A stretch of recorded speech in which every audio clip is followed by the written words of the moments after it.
Good evening Visakha వాజీ news కి స్వాగతం. నా పేరు మీనా కొణతల. ముందుగా వాజీ హెడ్లైన్స్ చూద్దాం. కేంద్ర బీజేపీ మోదీ ప్రభుత్వం అనుసరిస్తున్న కార్మిక రైతాంగ ప్రజా వ్యతిరేక విధానాలపైన దేశవ్యాప్తంగా బంద్ నిర్వహిద్దాం. ఫిబ్రవరి 16న జరిగిన పారిశ్రామిక బంద్ విజయవంతం చేయాలని పిలుపునిచ్చిన రాష్ట్ర వ్యాప్త నాయకులు. మహిళా సాధికారతకు కట్టుబడి ఉన్న ప్రభుత్వం జగన్ సర్కార్. దక్షిణ నియోజకవర్గ ఎమ్మెల్యే ఆసరా 4వ విడత కార్యక్రమంలో వాస్పల్లి గణేష్ కుమార్ వ్యాఖ్య.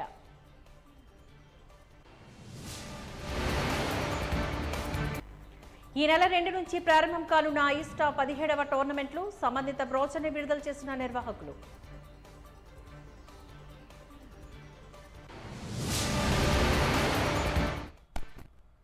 ఇక డీటెయిల్స్ చూద్దాం. కేంద్ర బీజేపీ మోదీ ప్రభుత్వం అనుసరిస్తున్న కార్మిక రైతాంగ ప్రజా వ్యతిరేక విధానాలపైన ఫిబ్రవరి 16న దేశవ్యాప్తంగా పారిశ్రామిక సమ్మె గ్రామీణ బంద్ నిర్వహించాలంటూ సంయుక్త కిసాన్ మోర్చా కేంద్ర కార్మిక సంఘాలు పిలుపునిచ్చాయి. మన జిల్లాలో ఈ కార్యక్రమం జయప్రదం చేసేందుకు గాను జగదాంబ సిఐటియు కార్యాలయంలో విలేకరుల సమావేశంలో కేంద్ర కార్మిక సంఘాల నాయకులు మాట్లాడారు. ఈ సమావేశంలో వారు మాట్లాడుతూ కేంద్రంలో మోదీ ప్రభుత్వం నల్ల చట్టాలను తీసుకువచ్చి రైతు కార్మిక శ్రామిక రంగాల ప్రజలకు అన్యాయం చేస్తోందని చెప్పారు. ప్రజాస్వామ్యాన్ని కూని చేస్తున్న బీజేపీని చిత్తుగా ఓడించండి అంటూ పిలుపునిచ్చారు.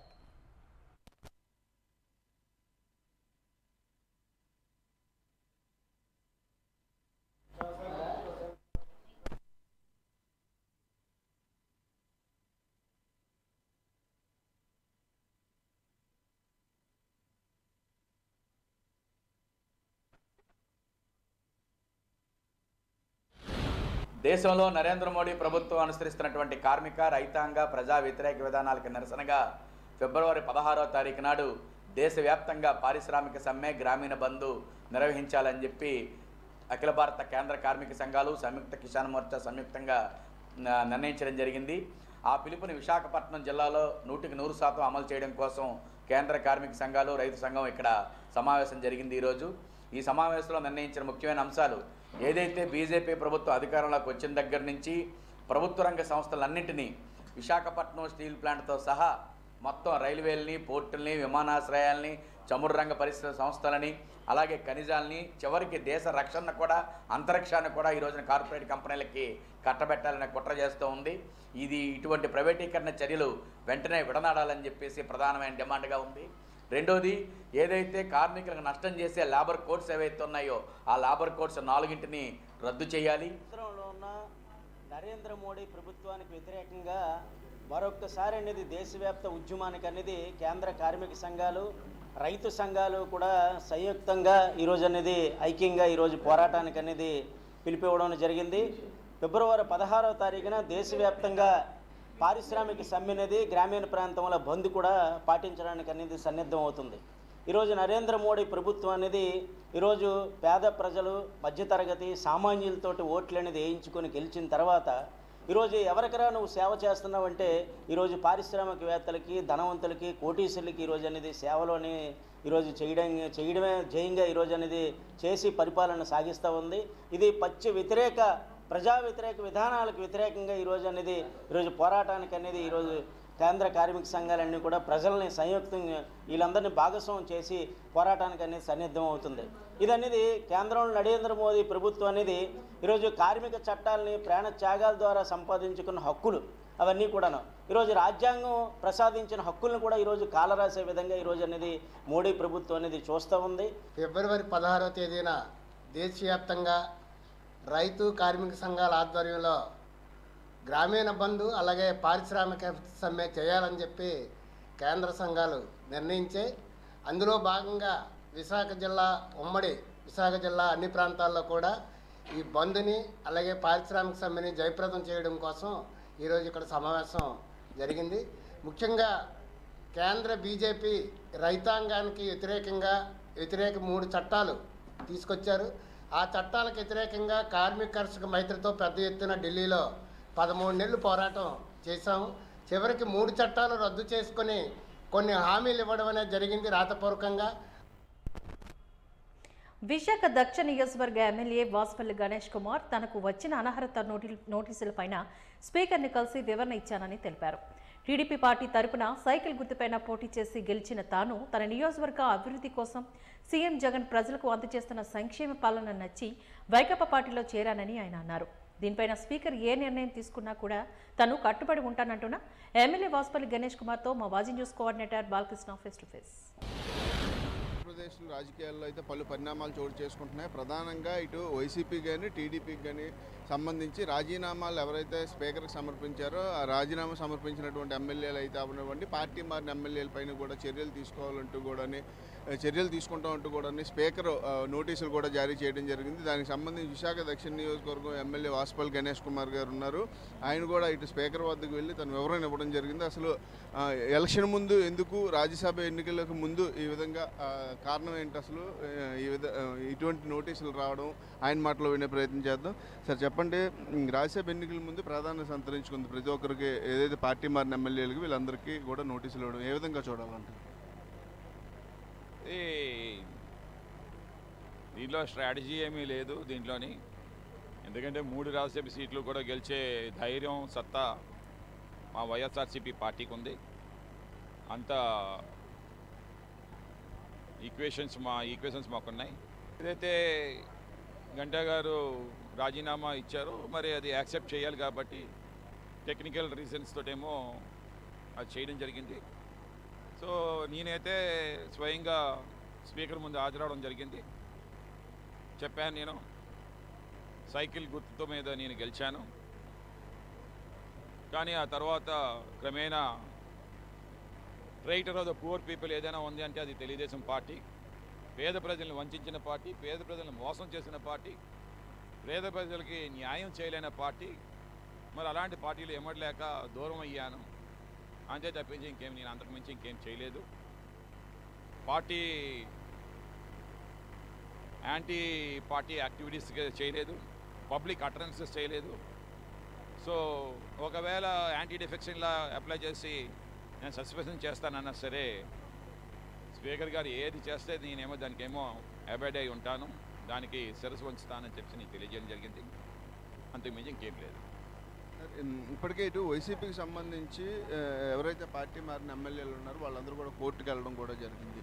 అంటే ఇంకా ఎలక్షన్ 2 నెలలు సమీపిస్తున్న తరుణంలో ఇటువంటి టైంలో అంటే కేవలం రాజ్యసభ ఎన్నికల కోసమే ఇది చేశారు అంటూ కూడా వాళ్ళు చెప్తున్నారు. అంటే కారణం ఏంటంటారు అసలు?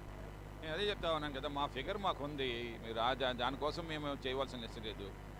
యాంటీ పార్టీ యాక్టివిటీస్ ఎవరైతే చేస్తూ ఉన్నారో యాంటీ డిఫెక్షన్లో అప్లై చేసి వాళ్ళనేమో సస్పెండ్ వాళ్ళని అనర్హత వెయిట్ వేయమని చెప్పేసి మా ఎవరైతే చీఫ్ విప్ ఏమో కోరడం జరిగింది. దాన్నేమో స్పీకరు జ్యుడిషియల్గా స్పీకరు జడ్జిగా కాబట్టి వారి చేతిలో ఉంది. వారు ఏం చేస్తారనేది ఆతృతగా మేము కూడా చూస్తూ ఉన్నాం. గంటా గారు చూసుకున్నట్టయితే కేవలం ఏదైతే విశాఖ స్టీల్ ప్లాంట్ కోసం రాజీనామా చేశాను, దానిపైన లీగల్గా ఒపీనియన్ తీసుకొని కోర్టుకు కూడా వెళ్ళదలుచుకున్నాను. ఎట్టి పరిస్థితుల్లో కూడా ఇప్పుడు రాజ్యసభ ఎన్నికలకు ముందు కావాలనే వైసీపీ ఓడిపోతుందన్న దీంతో ఈ విధంగా చేస్తున్నారంటూ కూడా స్పీకర్ గారు చెప్పారు ఆల్రెడీ. ఇంకొక 2 నెలలు ఉంది, నేను దిగిపోతా ఉన్నాను స్పీకర్గా. అందుకే ఏదైతే రాజీనామా లెటర్ ఇచ్చారో దాని మీద యాక్షన్ తీసుకోవడం కోసం అని చెప్పేసి నేను ఇమీడియట్గా యాక్షన్ తీసుకున్నాను అని తెలియజేయడం జరిగింది.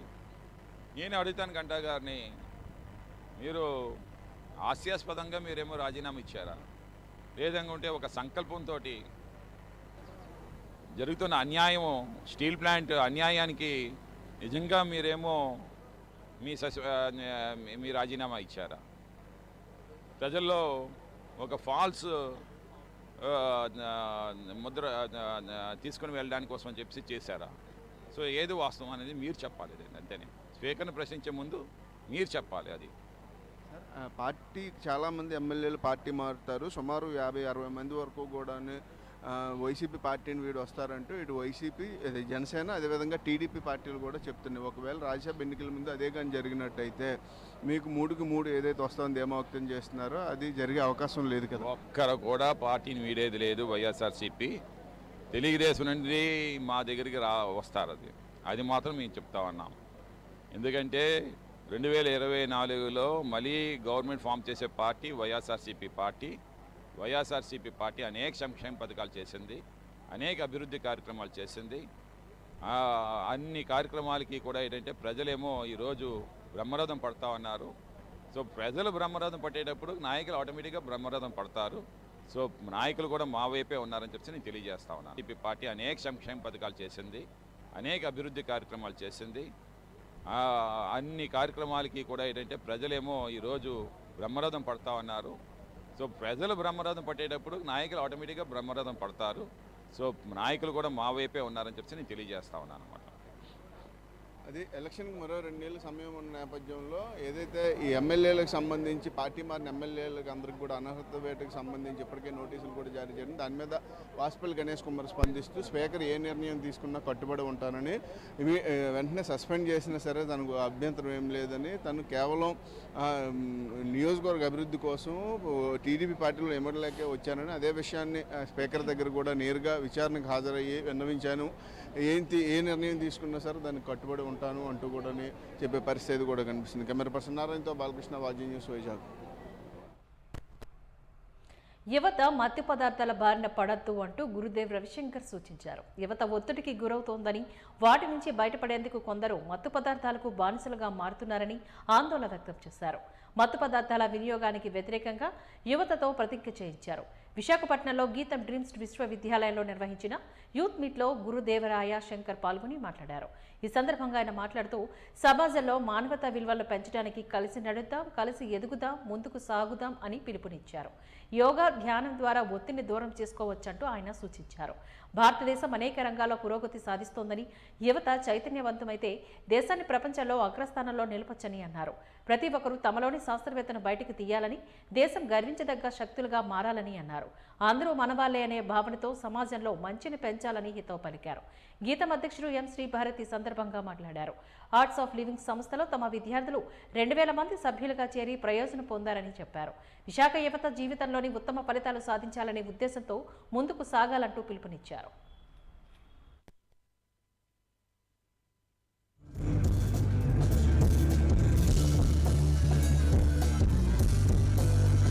Plant rice. And did we have a subject on mind management or emotion? Thank you so much, Gurudev, for accepting our invitation to come to our campus and speak to such a fantastic audience in front of us. We have many participants from the city who couldn't miss this event. We have our leaders, faculty, guests, students. We are close to, I don't know what the number is, but definitely over 25,000-30,000. And I want to thank all of the institutions who have come forward to send your students to be a part of this special event. We have over 30 institutions represented here with almost 15,000-20,000 students from outside of Geetam. And you can see all of the stands filled with them. Thank you, students. This is going to be a very special evening. I've met Gurudev for the first time a year and a half ago. The first time I met him, I invited him to Geetam. He smiled at me. I was so happy. The second time I met him, he said he'll come. And as he said, he has agreed and he has come, and we are so happy. In the last year and a half or two, over 2,000 students have done the Yes Plus Art of Living program that is meant for student leadership, student wellness. And we also have faculty and staff of Geetam, close to 100 who have done it. And these are the students who've been the leaders, who've really put all of this event together. Geetam leaders are there to help, but it is the student volunteers, the ones who've done the DSN workshop, another 400, who are the true shoulders on which this event is happening. I want to thank the Narayana Group, which has over 5 lakh students in the state, 40,000 students in this part of the state. I haven't come across such a situation, nor did I come across a situation where I broke somebody's heart, someone broke my heart.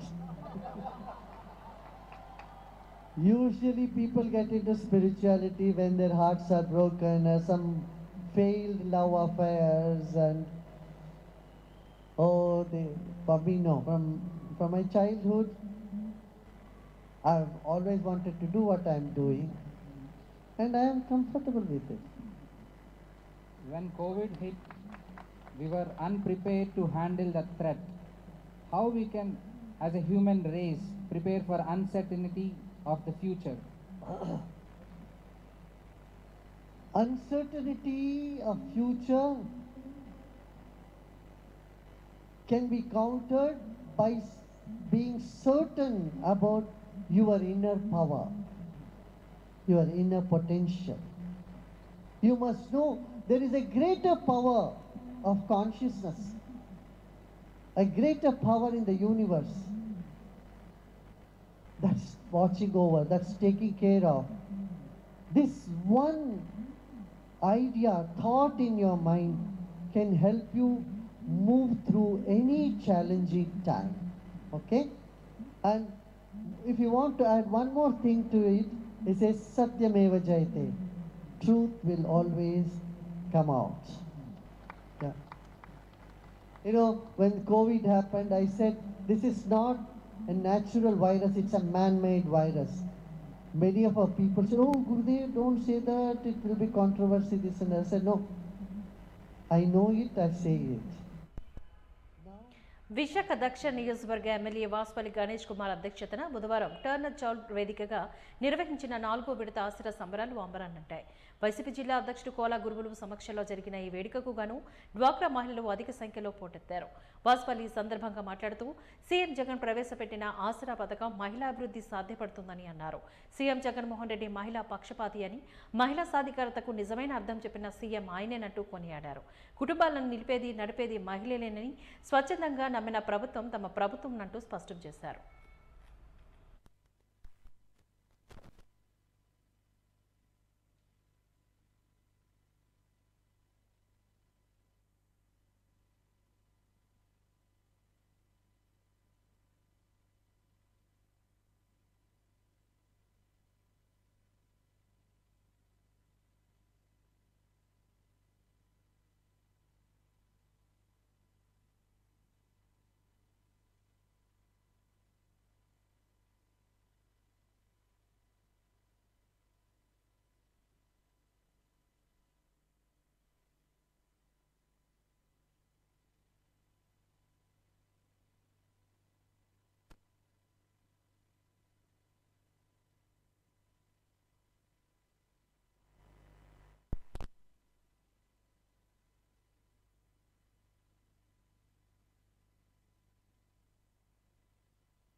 Party శ్రేణులు దిక్కులు పెక్కచెల్లేలా చేస్తున్న జై జగన్ నినాదాల మధ్య చెప్పిన మాట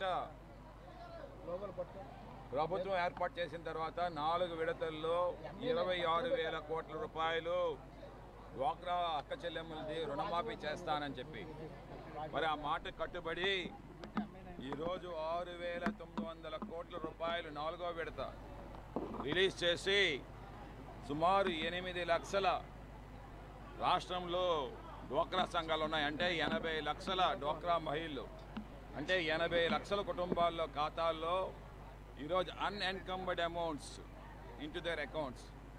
అంటే bank రుణం ఉన్నా కానీ బ్యాంకర్లు ముట్టుకోవడానికి వీల్లేదు. ఈ డబ్బులు లబ్ధిదారులకే హక్కు పూర్తిగా ఆ రకంగా అకౌంట్స్లో వేయడం జరిగింది. అక్క చెల్లెములు ఎంతో ఆనందంగా ఉన్నారు. ఇలా ఒకటి కాదు, 32 లక్షల మందికి సెంటు భూమి, 2 సెంటున్నర భూమి టిట్కో హౌసింగ్ రిజిస్ట్రేషన్ సర్టిఫికెట్స్ ఇస్తా ఉన్నారు. 10 సంవత్సరాల తర్వాత వితౌట్ ఎన్ఓసి నేరుగా మార్పులు చేసుకోవచ్చు. ఎవరికైనా కావాలంటే అమ్మచ్చు, ఎవరికైనా అల్లుడు కావాలంటే ఇవ్వచ్చు.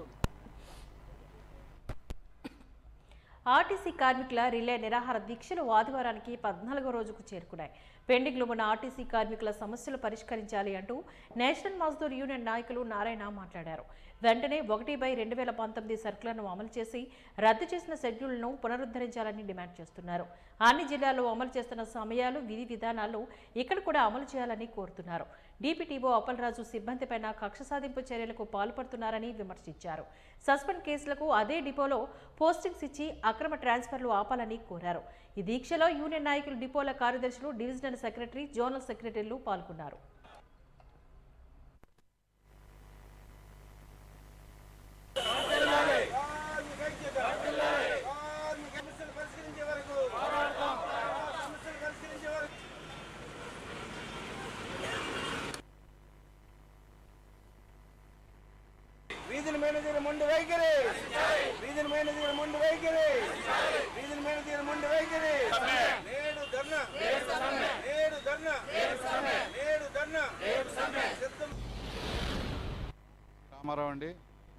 నేషనల్ మజ్దూర్ యూనియన్ రాష్ట్ర కార్యదర్శిని. ఏదైతే మా జిల్లా వ్యాప్తంగా ఉన్న సమస్యల మీద దఫాలుగా సుమారు 3 నెలల నుంచి ఉద్యమం చేస్తున్నప్పటికీ ఈ రీజనల్ మేనేజర్ గారు అయితే కార్మిక సమస్యలు పరిష్కరించడానికి ఏమాత్రం చొరవ చూపకపోవడం వల్ల ఈ ఉద్యమం జిల్లా స్థాయిలోనే కాదు, ఈ రీజనల్ మేనేజర్ మీద జోనల్ స్థాయిలో కూడా 43 రోజులు రిలే నిరాదీక్ష శిబిరం అయితే జరిగింది. అక్కడ గౌరవ ఎగ్జిక్యూటివ్ డైరెక్టర్ గారు అన్ని జిల్లా మేనేజర్లను పిలిచి ఏ జిల్లాలో ఉన్న సమస్యలను ఆ జిల్లా మేనేజర్లతో మాట్లాడుకుని జిల్లా కమిటీలతో చర్చించి సమస్యలు పరిష్కరించమని గౌరవ ఎగ్జిక్యూటివ్ డైరెక్టర్ గారు అయితే అన్ని రీజనల్ మేనేజర్లకు అయితే ఆదేశం ఇచ్చారు. కానీ మిగతా మన్యం కానీ శ్రీకాకుళం కానీ విజయనగరం అనకాపల్లి రీజనల్ మేనేజర్లు ఆ జిల్లా కమిటీలతో చర్చించుకుని సమస్యలు అయితే పరిష్కరించడానికైతే వాళ్ళు చొరవ చూపారు. కానీ విశాఖ రీజనల్ మేనేజర్ గారు అయితే జిల్లా కమిటీతో పిలవకుండా సమస్యల పరిష్కారానికి ఏమాత్రం చొరవ చూపించకుండా ఉండడం వల్ల మళ్ళీ ఆ జోనల్ మేనేజర్ ద్వారా ఉన్న రిలే నిరాదీక్ష శిబిరాన్ని ఇక్కడ విశాఖపట్నం జిల్లా గాంధీ విగ్రహం ద్వారా అయితే మార్చడం జరిగింది. మార్చి ఈ రోజుకి 14వ రోజు అవుతున్నప్పటికీ సమస్యలు పరిష్కరించడానికి చొరవ చూపలేదు సరికదా కొత్త సమస్యలు సృష్టించడానికి నాయకుల్ని తప్పుడు ఫిర్యాదులు ఇచ్చి పోలీసు వారికి తప్పుడు ఫిర్యాదులు ఇచ్చి యూనియన్ నాయకుల్ని అరెస్ట్ చేయించడం.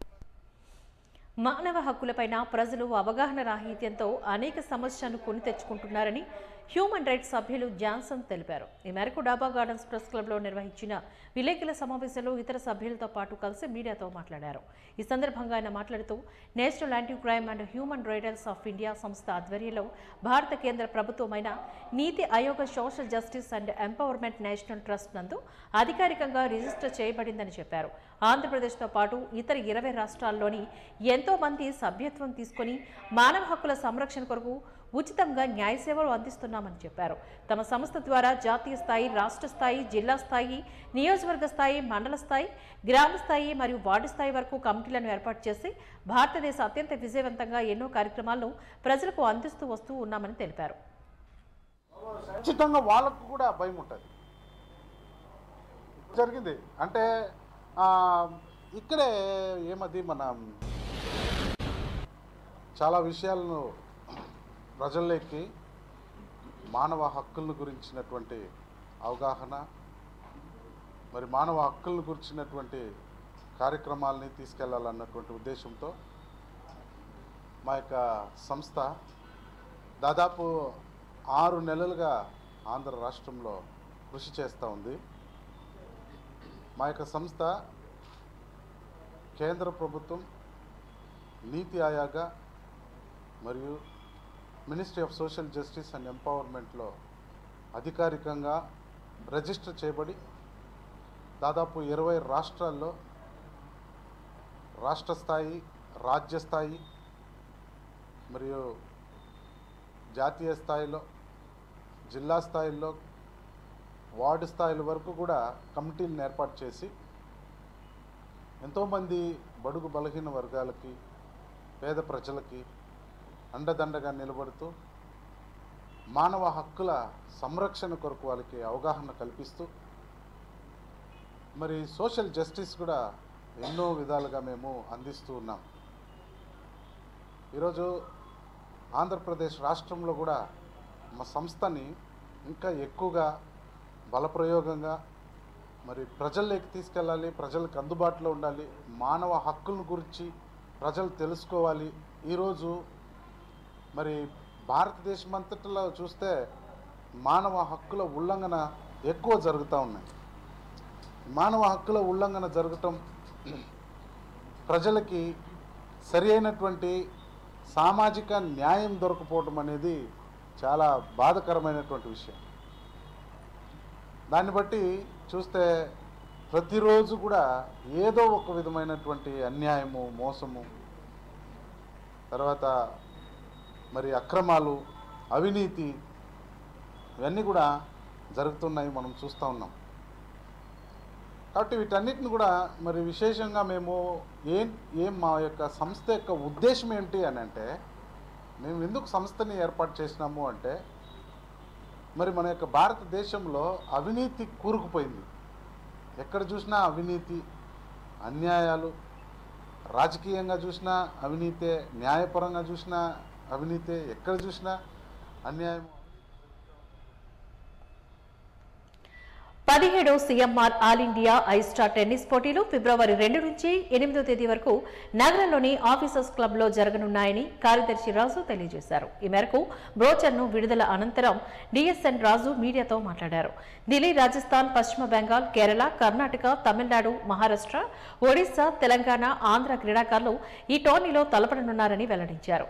సింగిల్స్, డబుల్స్, పురుషుల విభాగాల్లో 35, 45, 55, 65 ప్లస్ విభాగాల్లో, పిల్లల విభాగాల్లో కూడా పోటీలు నిర్వహిస్తున్నామంటూ తెలిపారు. ఈ పోటీల బ్రోచర్ల ఆవిష్కరణ కార్యక్రమంలో టోర్నీ డైరెక్టర్ జి సతీష్, అధ్యక్షుడు ప్రేమ్ చంద్, కార్యదర్శి డిఎస్ఎన్ రాజు, ప్రతినిధులు అప్పల్ రాజు, సునీల్ రాజు, శేషసాయి తదితరులు ఈ కార్యక్రమంలో పాల్గొన్నారు.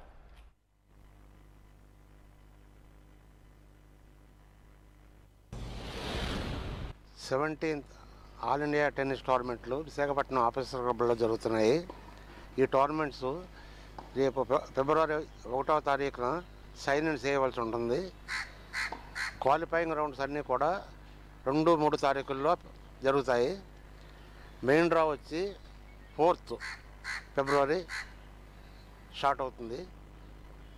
ఈ రౌండ్స్ అన్నీ కూడా 8 ఫిబ్రవరి వరకు officers club, water club, century club, Andhra university ఈ ఏరియాల్లో ఉన్న టెన్నిస్ కోర్టులో జరుగుతాయి.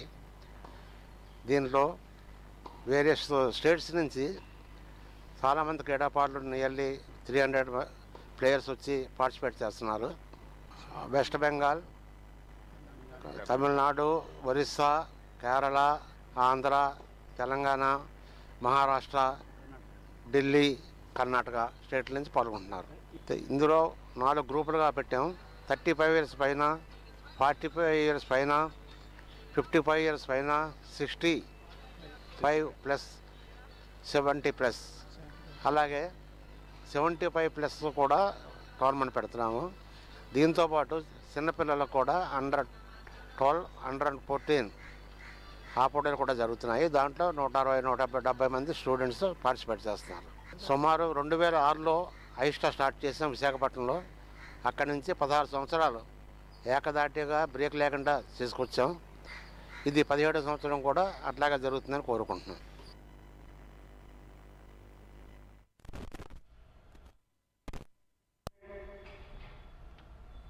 వాజీ న్యూస్ ముగించే ముందు ముఖ్యాంశాలు మరొకసారి చూద్దాం.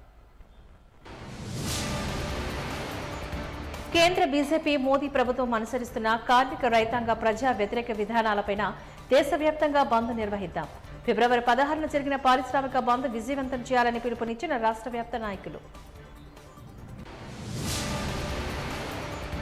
మహిళా సాధికారతకు కట్టుబడి ఉన్న ప్రభుత్వం జగన్ సర్కార్, దక్షిణ నియోజకవర్గ ఎమ్మెల్యే ఆసిరా 4వ విడత కార్యక్రమంలో బాస్పల్లి గణేష్ కుమార్ వ్యాఖ్య.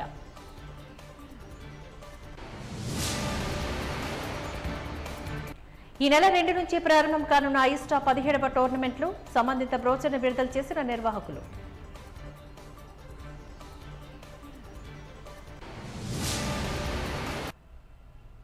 వాజీ న్యూస్ ఇంతటితో సమాప్తం. నమస్కారం.